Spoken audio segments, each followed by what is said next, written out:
어느 때에 천사 중 누구에게 내가 내 원수로 내 발등상 되게 하기까지 너는 내 우편에 앉았으라 하셨느냐.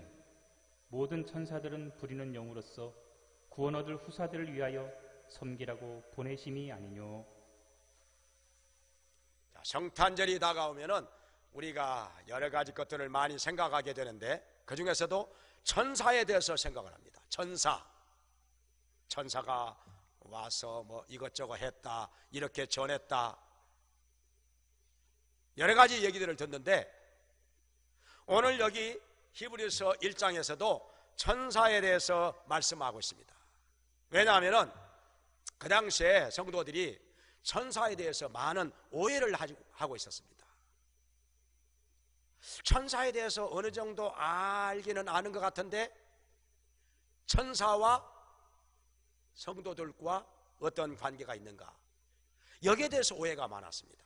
그래가지고 골로새서 2장 18절에도 나오는데, 어떤 사람은 천사를 숭배하는 사람도 있었습니다. 천사에게 엎드려서 절하고 숭배하고 그렇게 했다는 것입니다.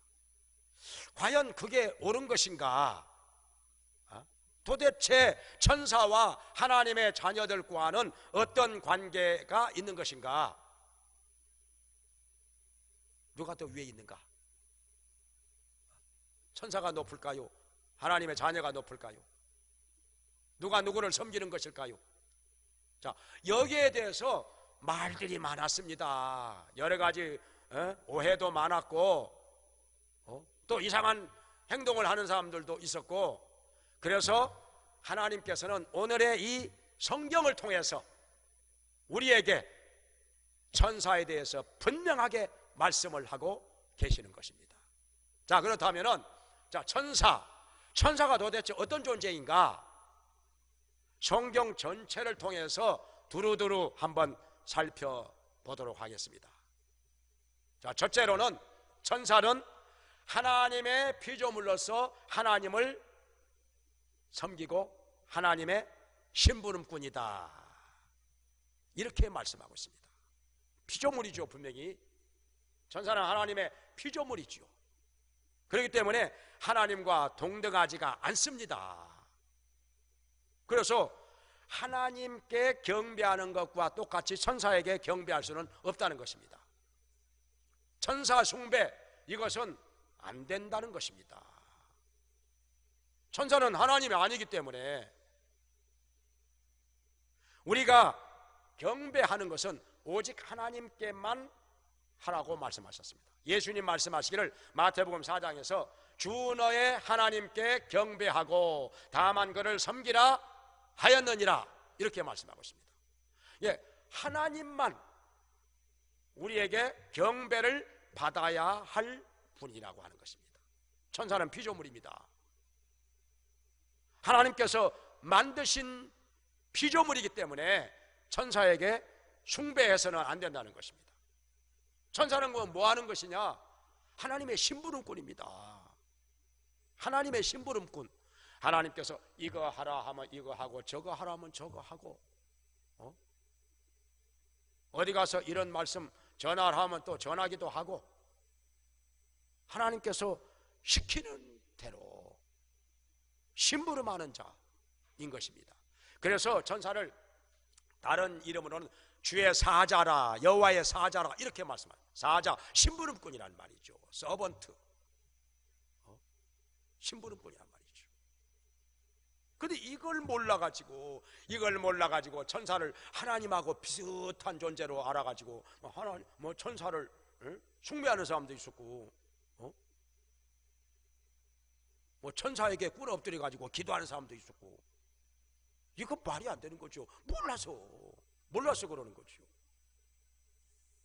자, 그래서 천사가 하나님의 피조물이고 하나님께서 창조하신 피조물이고 하나님의 심부름꾼이라는 거, 이거 분명히 아시기를 주의 이름으로 축원합니다. 그 다음에 두 번째로는 천사가 무엇하는 존재이냐? 성경에 보면 천사는 아주 능력 있는 천사라, 이렇게 힘있고 능력 있는 천사라도 이렇게 말씀하고 있습니다. 그러면 도대체 천사가 얼마나 능력이 있느냐? 성경에 보면은, 자, 지난 수요일에도 말씀을 전한 바와 같이 애굽 땅의 모든 집을 두루두루 다니면서 각 집에 있는 장자들을 다 멸하였습니다. 장자들이 다 죽었어요. 집집마다 초상이 났습니다. 왜냐하면 모세가 하나님의 보내심을 받아 가지고 애굽 땅에 가서 바로 왕을 만나 가지고 내 백성을 내놓으라, 저 광야에 가서 여호와 하나님께 경배하겠노라, 이렇게 말을 하는데 바로 왕이 말을 듣지 않습니다. 강팍해 가지고 말을 안 들어요. 무시합니다. 네가 뭔데 나한테 와서 뭐 백성을 내놓으라 마라, 네가 뭔데 감히 나에게 와서 이래라 저래라 하느냐. 우습죠. 그 당시에 세계 최대의 강대국인 애굽의 바로왕 앞에 와서 모세가 백성을 내놓으라 마라, 경배를 한다, 이렇게 하니까 얼마나 가소롭고 우스웠겠습니까? 말 안 듣지요.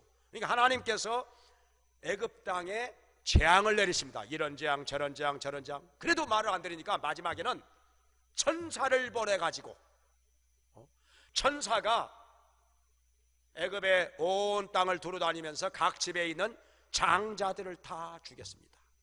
장자들 다 죽였어요. 어디 이 자리에 장자들 많지요. 요새 장자들 맞죠. 저도 장자고.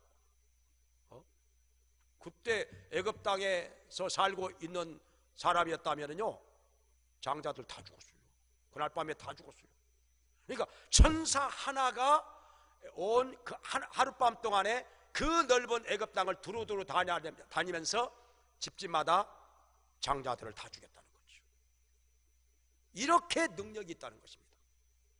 또 성경에 보면은 유다의 히스기야 왕이 나라를 다스리고 있을 때 아수르가 굉장히 신흥 강국이었습니다. 특별히 군사력이 막강했습니다. 무적이었습니다.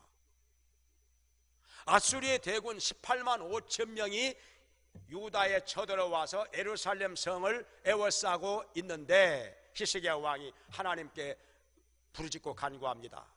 그리고 히스기야의 부탁을 받은 이사야 선지자가 또 하나님께 부르짖고 간구합니다.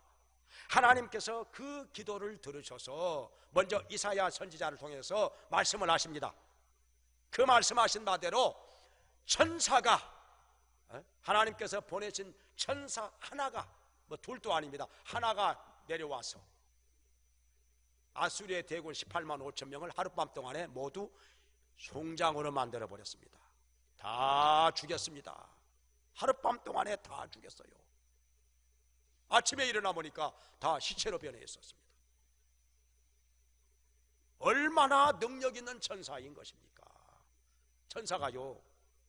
또 신약 성경에도 보면은 베드로가 복음을 전하다가 헤로드 왕에게 붙들려서 감옥에 갇혔습니다.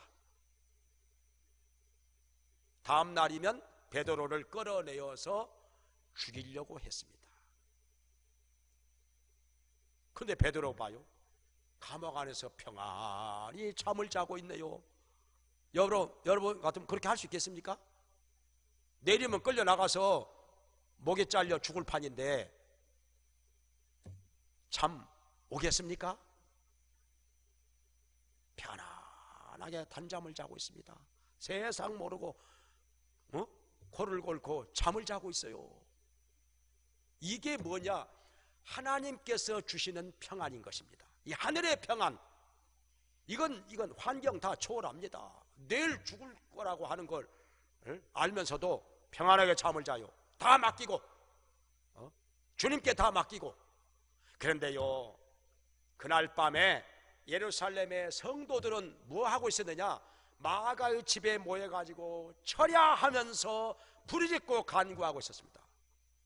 우리 베드로 사도님을 살려주시옵소서, 살려주시옵소서. 내일이면 끌려가서 목이 잘려 죽을 판인데, 성도들은 밤새 잠 한숨 안 자고 베드로를 위하여 간절히 기도하고 있었습니다.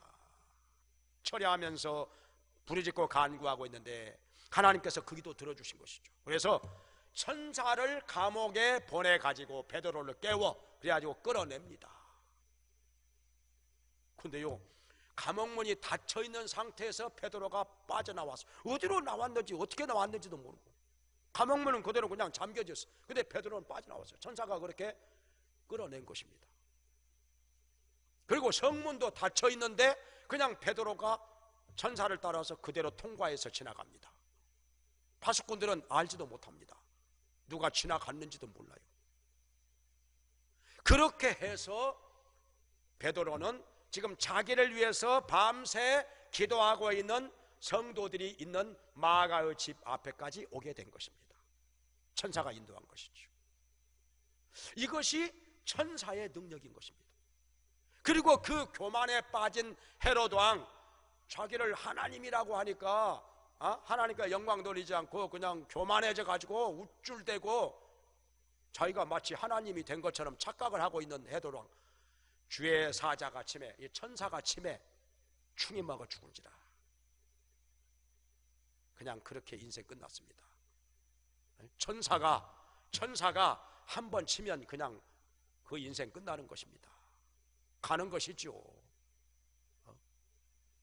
이렇게 천사가 능력 있는 천사라고 하나님께서 우리에게 말씀해 주고 계시는 것입니다. 천사가 능력이 있어요. 그러니까 예수님께서 자기를 잡으러 온 병정들을 향해서 내가 12영도 더 되는 천사를 불러서 너희를 멸하게 할 것을 알지 못하느냐? 말씀. 12영이라고 하는 것은 천사 7만 2천, 한 영이 6천 명이니까 12영이면 7만 2천. 근데 천사 7만 2천 명이 필요 없다니까요. 하나만 끝난다니까. 뭐 그까짓 거 병사 뭐 수십 명, 수백 명 그까짓 거 천사 하나면 끝나요. 몇만 명도 몇십만 명도 천사 하나면 끝납니다. 이것이 천사의 능력이에요. 어떤 분이 간증을 하는데 제가 간증을 들었어요. 천사가 이렇게 차를 몰고 가는데 갑자기 그냥 어떻게 그냥 앞에 있는 트럭이 갑자기 멈추는 바람에 자기가 브레이크를 늦게 밟았어요. 트럭하고 부딪혔다 싶었는데 이 트럭하고 승용차하고 부딪히면 위험합니다. 아주 트럭은 높고 승용차는 낮기 때문에. 근데 몇십 센티 앞에서 차가 갑자기 멈췄어요. 승용차가. 근데 그 순간 천사가 승용차 앞에 보이더래요. 하얀 천사가 승용차 앞에 승용차를 딱 붙들고 있는 것이 순간 눈에 보였다는 거예요. 몇십 센티 간격으로 트럭하고 부딪히지 않고 사고를 면한 것입니다. 안 죽고 살아난 것이죠. 이게 천사예요. 천사가요, 트럭이건 뭐 덤프차건 무엇이건 간에 다 그냥 닭 손으로 한번 잡으면 그 자리에서 멈춰요. 승용차도 물론이고. 이게 천사의 능력이라. 순식간에 몇만 킬로, 몇십만 킬로도 눈깜빡 사이에 갔다 올 수가 있어요. 이게 천사의 능력이라. 그래서 성경에서는 능력 있는 천사라, 이렇게, 능력 있는 천사라 이렇게 말씀합니다. 그 다음에 또 세 번째로 천사의 하는 일이 또 있습니다. 그게 뭐냐면 하나님의 말씀을 전하는 일을 합니다. 성경에 보면은 아브라함에게도 하나님의 천사가 나타나가지고 말씀을 전합니다. 내년 이맘때 아들을 낳으리라. 그리고 소돔과 고모라 성을 멸하리라. 미리서 알려줘. 가르쳐 주었습니다. 그것뿐이 아닙니다. 또 천사가요, 다니엘한테 나타나서도 장차 이 세계 역사가 어떻게 돌아갈 것인지를 미리서 가르쳐 줍니다. 그래서 다니엘서가 기록이 된 것이죠. 여기 신약성경에 와서도 마리아에게 천사가 나타나서 구세주를 낳을 것이다. 너에게서 구세주가 태어날 것이다. 미리서 가르쳐 주잖아요. 마리아와 정혼한 남편 요셉에게도 나타나서 천사가 너의 아내 마리아 데려오기를 무서워하지 말라. 그에게 성령으로 잉태되었으니 아들을 낳을 것이라. 그 이름을 예수라 하라. 자기 백성을 저희 죄에서 구원할 자라. 이렇게 말씀을 전하고 있는 것입니다. 천사가. 그리고 침례 요한의 아버지 사가랴가 성전에서 제사를 드리고 있을 때도 그 앞에 나타나서 침례 요한 낳을 것을 미리서 가르쳐 줍니다. 천사가 이렇게 하나님의 소식을 전달해 줍니다. 말씀을 전해 줘요. 예수님께서 부활하신 후에도 무덤을 찾아간 여인들에게 천사가 나타나서 어찌하여 산 자를 죽은 자 가운데서 찾느냐. 그가 말씀하신 대로 살아나셨느니라. 그리고 너희보다 먼저 갈릴리로 가서 너희와 거기서 만나리라. 제자들에게 전해라. 이렇게 말씀합니다. 천사가요. 예수님 승천하실 때도 여러 제자들이 버는 앞에서 하늘로 둥둥둥둥 올라가서 승천하시고 까맣게 보이지 않게 되는데 천사가 나타나서 너희가 어찌하여 하늘만 쳐다보고 있느냐. 너희 가운데서 올라가신 분은 올라가심을 본 그대로 다시 오시리라. 이렇게 사도행전 1장 11절에서 말씀하고 있습니다. 천사가요 이렇게 말씀을 전해주는 역할을 합니다. 어떤 소식을 전해줘요. 들에서 양을 치는 목자들에게도 천사가 나타나가지고 다윗의 동네에 구세주가 태어났다. 이렇게 천사가 전해 목자들에게. 강보에 쌓인 아이를 보리니 그것이 너희에게 표적이니라. 이렇게 말씀. 자, 천사가 이렇게 말씀을 전해주는 역할을 한다는 거. 그 다음에 또 네 번째로 천사가 뭐 하느냐? 찬송하는 일을 합니다. 주로 천사가 찬송. 이사야서에 보면은 이사야가 성전에서 기도할 때 환상 중에 하나님의 보좌가 보입니다. 하나님의 옷자락이 성전 바닥에까지 드리워져 있는데 그 앞에서 천사가 날개를 퍼득거리면서 거룩하다, 거룩하다, 거룩하다, 전능하신 이가 그 영광이 온 땅에 가득하도다 하면서 찬송했다고 했어요. 천사가 주로 하는 일이 찬송하는 일이거든요. 이게 정말 중요한 일이고 귀한 일이라. 천사가 찬송하는 일.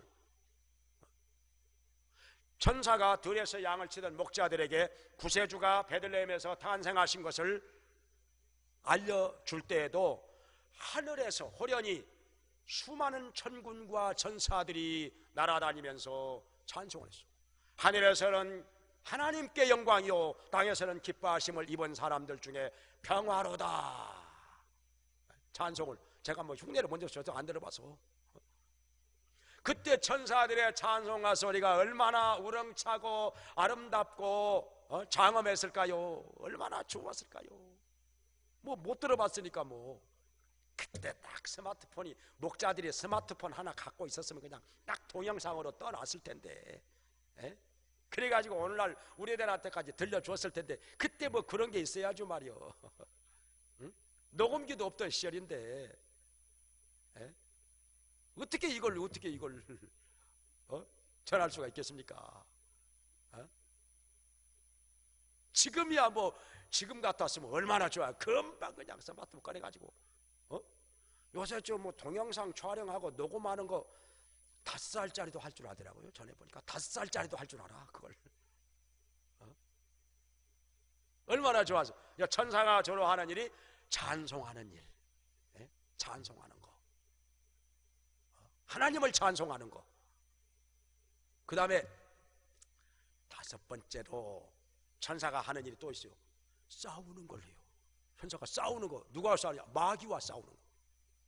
다니엘서에 보면은 다니엘이 21일 동안 나라와 민족을 위해서 금식하며 기도합니다.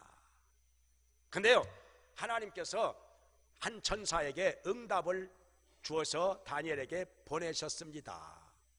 근데요 다니엘한테는 응답이 아직 안 와요. 왜냐하면 마귀가 다니엘에게 진을 치고 에워싸고 있었어요. 천사가 못 오게 막고 있었어요. 마귀가요. 마귀도요 천사 못지않게 능력이 있고 힘이 셉니다. 마귀도요. 원래 마귀의 전직이 천사잖아요. 천사가 타락해가지고 마귀가 됐으니까 마귀가 진을 치고 그 천사가 다니엘에게 하나님의 응답을 가지 못하도록 막고 있는 거예요. 가로막고 있는 것입니다. 그러니까 다니엘은 그것도 모르고 그냥 응답이 하나님께서는 첫날 해주셨는데 22일 동안 그것도 모르고 금식하며 간절히 부르짖고 기도하는 것입니다. 21일 동안 21일째 되는 날 하나님께서 보내신 군장 미가엘이, 이 미가엘 천사장은 주로 전쟁하는 천사입니다. 싸우는 천사예요. 싸움을 잘합니다. 아주. 미가엘 천사장이 와가지고 마귀의 진을 다 깨뜨려 버리고 물리칩니다. 그제서야 하나님의 응답을 가지고 천사가 다니엘에게 가서 전합니다. 그게 다니엘이 21일째 만에, 금식기도 한 지 21일째 만에 응답을 받게 되는 것입니다. 그러니까요, 우리는 오늘날 기도를 하더라도 응답 올 때까지 포기하지 말고 해야 됩니다. 아멘. 끈질기게 해야 돼요. 하나님께서는 응답을 벌써 주셨다 할지라도 나에게 오기까지는 시간이 걸릴 수 있습니다. 왜냐하면 마귀가 막고 있기 때문에. 하나님께서 천사장 미가엘을 보내셔가지고 그 마귀의 진을 깨뜨려 버려야 우리에게 드디어 응답이 오는 것입니다. 그래서 천사가 하는 일 중에 하나가 마귀와 싸우는 거, 마귀를 물리치는 거, 그거 천사가 합니다. 그 다음에요, 여기 마지막 여섯 번째로 오늘 본문에 나오는데요, 천사가 하는 일이 뭐냐? 하나님의 자녀를 섬기는 일. 하나님의 자녀를 섬기는 일을 합니다. 여기 보니까 천사들이 무엇이냐? 구원 얻을 후사들을 위하여, 여기 구원 얻을 후사라고 하는 것은 하나님의 자녀를 말합니다. 하나님의 자녀들을 섬기라고 보내심이 아니냐. 부리는 영으로서, 하나님의 부리는 영, 그러니까 하나님의 심부름꾼이라 그 말이죠. 하나님의 심부름꾼으로서, 부리는 영으로서 하나님의 자녀들을 섬기라고 보내신 것이 아니냐, 이렇게 말씀하고 있습니다. 그러니까 천사는 하나님의 자녀들을 섬기라고 보냄을 받았다 이거예요. 그러니까 누가 더 높아요? 천사가 높아요? 하나님의 자녀들이 높을까요? 자녀들이 높지요. 능력이야 천사들이 많아요. 능력이야 천사들이 많아. 그런데요, 하나님의 자녀들이 신분상 더 높다는 것이죠. 우리는 하나님의 자녀들하니까요. 하나님 아들과 딸이요. 천사들은 하나님의 심부름꾼이고 우리가 더 높습니다. 어느 집에 아들이 있다고 합시다. 근데 그 집에 종이 아주 힘이 세.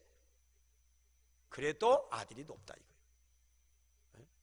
여러분 혹시 그 아라비안 나이트에서 알라딘과 신기한 램프 읽어보셨죠? 알라딘이 어디서 남비를 하나 구했는데 그 남비를 쓱싹 문지르면은 펑 하면서 큰 거인이 나타나. 주인님 부르셨습니까? 그 이름이 뭐라고요? 지니. 예, 지니. 예? 주인님 부르셨습니까? 그러면요, 알라딘이 시키는 대로 다 해. 저 이쁜 공주 하나 데려와라. 저 궁궐의 아름다운 공주 우리 집으로 데려와라. 데려오고 좋은 집 하나 지어라.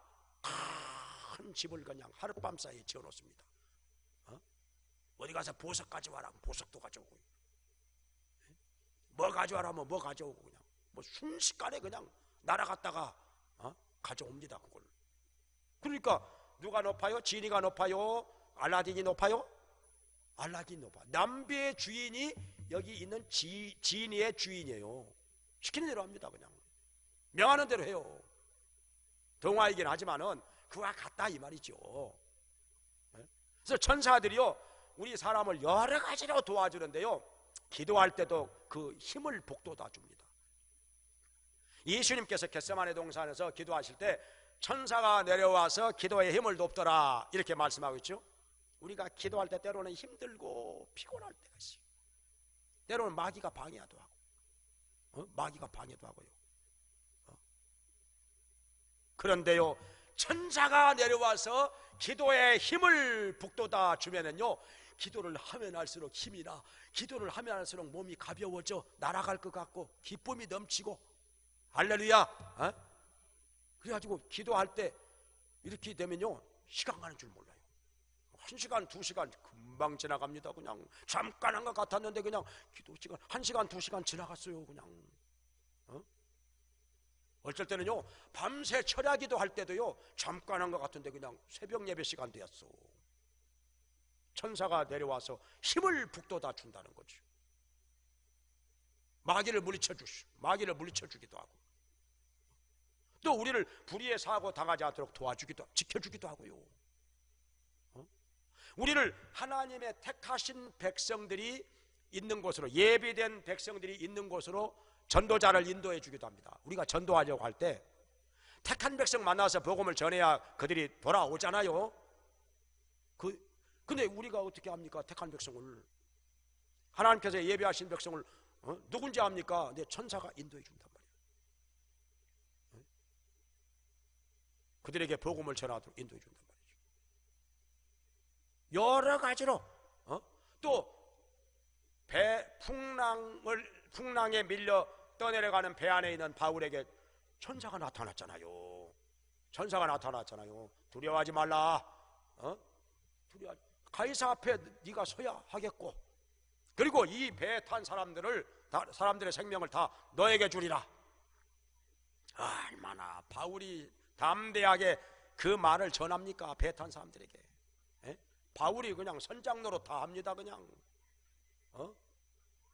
바울이 그냥 가장 높은 지휘관처럼 그냥 그렇게 돼버렸어요. 그냥 천사가 내려와가지고 그냥 한마디 해주니까 그냥 용기가 나가지고 그냥, 천사가 이렇게 우리를 도와줍니까? 우리를 도와줘요. 여러 가지로. 어제 베트남하고 말레이시아하고 축구했잖아요. 베트남이 난리가 났지요. 우리나라 사람들도 그냥 우리나라가 이긴 것처럼 다들 좋아하고, 시청률이 뭐 엄청났다며요. 뭐 드라마보다 시청률이 더 높았다며요.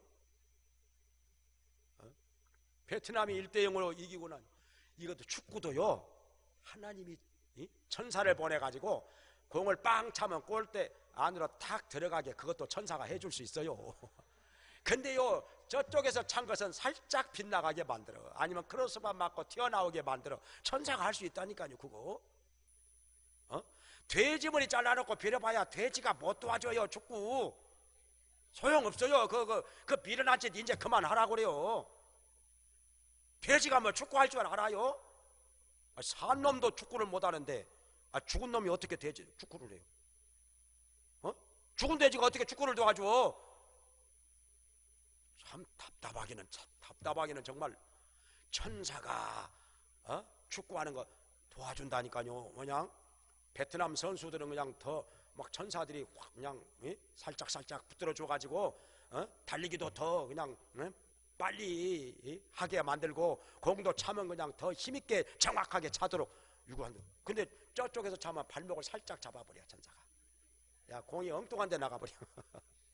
근데요, 제가 베트남 가서 들었더니 박항서 감독이 하노이 한인 침례교회를 잘 나오는 성도예요. 집사예요. 거기 집사. 하노이 한인 침례교회. 그 부인은 권사, 사람들이 말하기를 기도대장이라고 그래요. 기도대장. 기도를 얼마나 많이 하는지 엄청나게 많이 합니다. 기도로 사는 사람이요. 그 부인이요, 기도대장이라고 그러더라고요. 그래가지고 베트남 사람들이 한인 침례교를 나오는데, 베트남 사람 숫자가 더, 한인교회인데 베트남 사람들이 더 많아. 한국말로 설교하는데 알긴 하겠어요? 근데 뭐 하려고 왔겠어요? 예배 드리려고 온 게 아니라 박항서 보려고 왔겠지. 박항서 감독 보려고. 베트남 사람들이 얼마나 인기가. 지금 박항서 감독에 대한 책도 나와 있어요. 영화도 만들어져 나왔어요. 이번에 이것까지 넣어서 나왔으면 더 좋았을 건데 이미 영화가 나왔다니까요. 지금요. 베트남의 영웅이 되어버렸어요. 하나님께 기도하니까 하나님께서 천사를 보내셔가지고 그렇게 주셨겠지요. 믿습니까? 또 하나님께서 지혜도 주시더라고요. 제가 그 박항서 감독이 그 팀 어떻게 하는가 이렇게 봤더니 진짜 하나님께서 지혜를 주셨다 생각이 들어요. 왜냐하면은 베트남이 꼭 게임을 하면 체력이 약하다. 뭐 거기 저 원로 축구 선수들도 베트남 사람들은 체력이 약해서 그게 딱 세뇌가 되어버렸어요. 선수들도 딱 그렇게 알고. 근데 보니까 체력이 약한 거 아니래요. 똑같더래요. 한국 사람이랑 똑같더래요. 체격이 좀 작으니까 좀 몸싸움에서 밀리고 그런 것 뿐이지. 근데 문제가 뭐냐면은 꼭 후반 시작해가지고 한 75분 전반전하고 한 75분쯤 돼가지고 축구 딱 시작하고 나서 한 1시간 반 정도 되었을 때 꼭 골을 먹더래요. 꼭 그때 75분 그때 골을 먹었고 이렇게 1시간 이렇게 한 75분쯤 돼서 골을 먹고 가만히 이렇게 보니까 어디에 원인이 있는 거 아니 연습을 할 때 꼭 연습을 1시간 반 연습하고 딱 끝나더래요. 항상 연습을 1시간 반 연습하고 끝나. 그러니까 그 1시간 반 시작해가지고 1시간 반쯤 되면 그때 골을 먹더라 이거요. 원인이 거기에 있었던 거요. 그래서 박항서 사람들이 그걸 찾아내가지고 연습을 2시간씩 시킨 거예요. 항상 연습을 2시간씩. 그러니까 축구 게임 후반전 끝날 때까지도 이게 체력이 안 떨어지고 문제가 안 생기는 거예요. 마음이 해이되지 않고 그때부터 베트남 축구가 이기기 시작하는 거예요. 쉽게 골을 안 먹어. 그 지혜를 주신 거예요, 하나님께서. 그 밖에 여러 가지 또 작전이라든지 그것도 4백 하다가 3백으로 바꾸니까 쉽게 골을 안 먹어. 지혜가 있어야 그게 보이는 거죠. 지혜가 없으면요 보고도 못 봐. 지혜가 없으면요 보고도 못 본다니까요. 누가 가르쳐줘도 못 깨달아. 지혜가 없으면 가르쳐줘도 못 깨달아. 근데 하나님께서 지혜 주시니까요 그렇게 수많은 사람들이 봐도 몰랐던 것을 이 사람이 다 찾아내. 박항서 감독이 다 원인을 찾아내서 그거 다 해결하는 거예요. 그러니까 이번에도 우승한 거잖아요. 지금 A매치 16번째나요? 16번째 무패 신기록을 세웠잖아요. 신기록. 진짜 뭐 베트남의 영웅 됐어요. 난리 났죠. 어제 뭐 여러분 뉴스 보셨죠? 난리 났어요. 베트남 사람들. 2002년 그때 뭐 한일 월드컵 때 우리나라 사람들 그냥 그렇게 하듯이 빨간 옷 입고 그냥 나가서 그냥 밤새 그렇게 하듯이 천사가 축구도 도와준다는 거. 뭘 못 도와주겠어? 천사가요 뭐든지요 우리를 도와줄 수 있다 이 말이요. 우리가 뭘 하든지 뭐든지. 우리 하균이 저 활 쏠 때도 그거 천사가 날아가는 화살도 살짝 이렇게 만져줘 가지고 가운데 한가운데 딱 꽂히게 그것도 천사가 할 수 있다니까요. 그것도 해요. 아무튼요 천사가 이렇게 하나님의 자녀들을 섬기라고 보냄을 받은 존재다. 그 능력 있는 천사가 뭐든지 다 잘할 수 있는 천사가 하나님의 자녀를 섬기라고 하나님께서 우리에게 보내주셨어요. 그러면 우리는 뭐라고 해야 되죠? 하나님 아버지 주의 천사 하나 저한테 보내주셔서 저를 돕게 하옵소서, 저를 지키게 하옵소서, 저를 인도하게 하옵소서. 할렐루야. 명령만 하나님께서 명령하시면 천사가 바로 우리에게 날아와서 우리를 도와줘. 우리 눈에 보이진 않지만은 우리를 도와준다. 우리를 인도하고 우리를 섬긴단 말이죠. 자, 회사 사장이 있다고 합시다. 그 사장이 나하고 친해. 그러면요 그 사장한테 부탁만 해. 그러면 사장이 나 어디가 있는데 저 차 한 대만 보내. 그러면 사장이 저 아무개 기사 얼른 가서 저 아무개 누구 거기 가서 실어와. 그러면 끝나는 거지요. 사장한테 전화 한 통하면 사장이 기사 보내준다니까요. 도와준다니까요. 자기가 도와줄 수 있는 범위 안에서라면. 우리가 하나님께 부탁하면은 주여 천사 하나 보내주시옵소서. 천사 하나 보내주시옵소서. 여러분 운전할 때도 천사 하나 보내주셔가지고 사고 내지도 않고 당하지도 않게 해주시옵소서. 그렇게 하면 돼요. 그럼 천사가 뭘 받아가지고 우리를 이렇게 지켜줄 거라고요. 여러 가지 면에서 천사가 우리를 도와줄 수 있습니다. 우리를 섬기게 됩니다. 하나님 아버지께 부탁만 하면. 그러니 이런 천사가 있는데 어찌하여 우리를 섬기도록 우리를 도와주도록 그렇게 안 하고 천사에게 숭배를 합니까? 뭘 몰라도 한참 몰라서 천사에게 숭배하는 게 아니라니까요. 우리 심부름꾼이라니까요. 천사는 우리의 심부름꾼이에요. 우리를 섬기라고 보냄받은 영이라.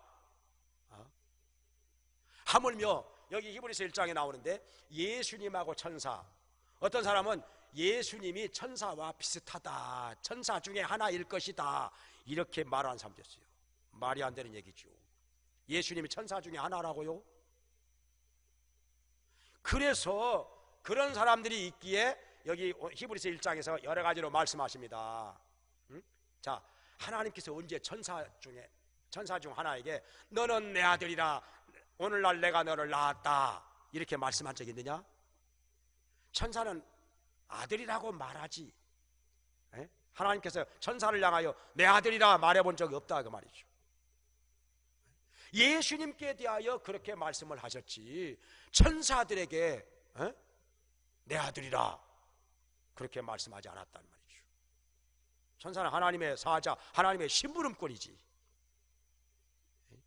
그리고 또 말씀하시기를 여기 히브리서 1장에서 천사들에게 명하기를 예수님께 경배할지어다 그랬단 말이에요. 천사들에게 하나님께서 명한 예수님께 경배할지어다. 예수님하고 천사하고 같습니까? 같지 않죠. 주의 나라가 영영하며 주의 나라의 홀은 공평한 홀이니이다. 예수님께 그렇게 말씀하셨지 천사에게 그렇게. 천사들은 너 가서 저 성도들 도와줘, 저 대형교회 성도들 도와줘, 내 자녀들 도와줘, 그렇게 심부름하는 것이지 천사는 숭배의 대상이 아니란 말이죠. 경배의 대상이 아니란 말입니다. 그래서 우리 천사에 대해서 확실하게 알고 예수님과 천사와의 관계, 우리 하나님의 자녀와 천사와의 관계, 이거 분명히 알고서 하나님께서 보내주신 천사로 말미암아 도움을 받으며 인도함을 받으며 힘있게 능력있게 살기를 주님의 이름으로 축원합니다. 기도하겠습니다.